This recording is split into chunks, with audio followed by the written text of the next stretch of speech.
Oh, yes. Excuse me, Yes, I'm sorry. Yes. Yes, absolutely.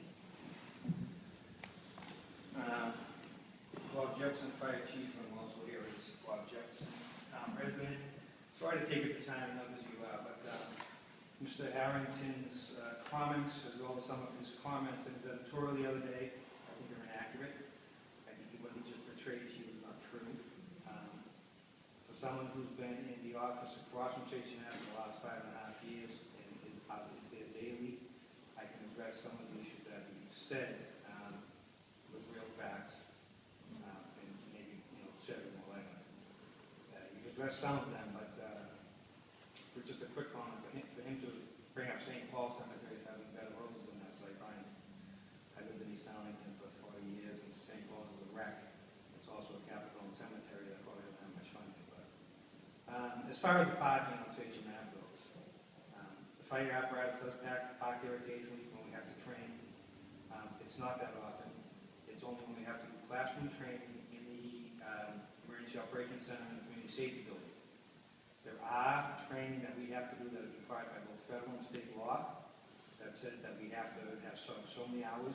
For example, our EMT certification through the Office of Emergency Medical Services, we have to put in 24 hours every other year. Those are 8-hour days for 3 days. So on some occasions, recently this past spring, on 12 different days there may have been apparatus parked there.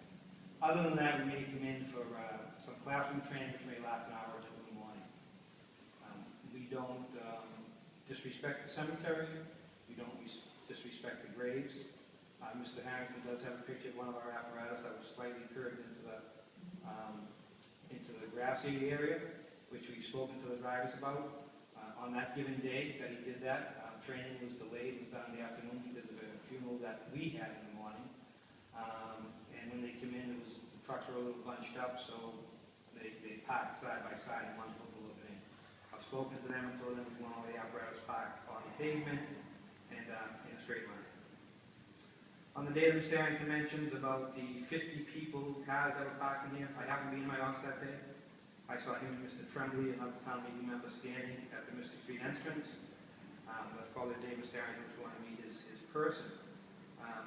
I can tell you for a fact that there was a funeral that was blocking. There were cars parked there, and it's during this construction, but there was a funeral in there parking. He could have very easily walked to his family's gravesite. I could see that from my office. But what was blocking him from entering farther into the cemetery was the fact that there was actually a funeral there. And then there were probably 50 cars. On any given day, there may be 10 cars at the most. Sometimes there's 5. On a heavy day, there may be 20. I've been on the department for 30 years. We've trained over in this building for the past 30 years. When we do hands-on training, tactical training, we do that in the station. We're able to do that. We do not have a facility in our stations to do classroom training with audio-visual and so forth, classroom setup. The community safety building does have that. The community safety building for the past 30 years had a community room, which serves the whole community. Unfortunately, that room has not been available during construction, but quite often youth groups will be there, or veteran groups will be there, and they'll use that upstairs room, and there may not be enough parking on Mystic Street, and they may back in the cemetery. For us, it's a matter of response. We've been suggested by yourself. Could we park down at Armstrong? Could we park somewhere else? Well, first of all, would be interfering with their business, but when we are training, we are in service, we're there to respond. I will not have a delay in my response for either medical or fire emergency that they have to park the other way. So I know you understand that, but since Mr. Harrington showed the video of this, and since his editorial was less than accurate, I would like to make sure that you have some of the facts as to why we do that. And again, that is it. We do not want to delay in response. We come out of the community safety building, we cross Mystic Street, get on our apparatus, and respond. Those apparatus are not out of service. They're in service while we're training. We do not have the funding. We do not have the manpower to put pieces out of service and training. I have some pictures here, just as an example. Mr. Harrington brings up about the fact that the roadway, you end up where you get a little bit of sunken area and so forth and so on. My parents are also buried over in that area of the cemetery. Right outside of their grave, these are examples of right outside their grave where there is a good 1.5 to 2 foot dirt section sunken down. When I go to visit my parents' graves on a rainy day, I sometimes have a puddle in front of my parents' graves too. There's There's no truck parking over there, there's no long-term parking over there. It's the nature of road salt, the way the roads slope, and normal people that come in to visit their family members. That situation, which is on the far side of the cemetery, is the exact same situation as on Sachem Ave. If anything, Sachem Ave is in better shape than over where my parents are buried.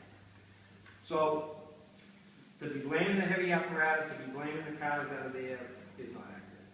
As far as the construction goes, it has been a matter of the construction that caused additional parking here. I've been here for 5.5 years as chief, up until 2 years ago when the renovation of the community safety building started. Yes, fire apparatus were parking there for training, there may be a couple of cars in there, but in general, none of it, and I can't speak completely for the police, but I am in that community safety building, I know whose cars are whose. They are not parking in the cemetery as a matter of convenience. If Mystic Street is full, if the parking on the police station is full, we have our whole office staff now parking over on Victoria Road next to Dunkin' Donuts. We're shifting the problem somewhere else is what we're doing. So we're shifting around the neighborhood. We do not want to park in the cemetery. We understand, but at this point, construction of the building has caused that. Once they move back off of the street for the construction of the building, at some point they've taken all the space in the front of the station, which handles about 7 cars. And then all of a sudden, this past spring, as Mr. Rademacher can attest to, that the gas line is being replaced. Feeney Brothers are out there on a consistent basis. Again, the day that Mr. Harrington was there in July, and I was in my office, Feeney Brothers had the whole front of the Mystic Street, in front of the police station, dug up down through the 2 lanes. There's a house on the corner, the gray house on the corner of Sachem Ave and Mystic Street. They're doing personal construction. The construction vehicles that were there that day, 3 of them, were working on the house on Sachem Ave and continue to be there. So we've got them doing construction, we've got the construction of the gas lines, people working in the street, and then we have the construction of the safety building. I know this is all, you're all aware of this, but in the editorial, when you talk about 50 cars at a time, that's inaccurate. When you talk about us being there all the time, we're not. We're in there occasionally when we need to be in there. Usually it's an hour or 2 in the morning, and then we're gone. We've acted our part respectfully. Mr. Harrington mentioned earlier that it's fire and police employees parking there. There are no fire employees in that building other than myself. And occasionally I do need to park in there because there's no place else to park. Again, chief of the department, I don't have a designated parking spot. I come in and try to park in the parking lot on Mystic Street, wherever I can. If I can't, then yes, I would be the only fire employee, and I'm parking my department-owned car in the cemetery when I come into work at the police station. So again, it's not all caused by the trucks and so forth and so on. You can see by the pictures of my parents' grave, again, which is in that same area, all the roads out there are like that. We hope, as you mentioned, to have, when we do the construction of headquarters in a year, we hope to put a training facility into the new headquarters. That being the case, capital approves it and we move forward, we will do our training at headquarters because we will actually have a facility to do that. That will remain our home. Other than the rest of, the congestion, what have you. But, again, sorry to take up your time, but I want to make sure that we were, not everything was exactly accurate in his editorial or in his presentation.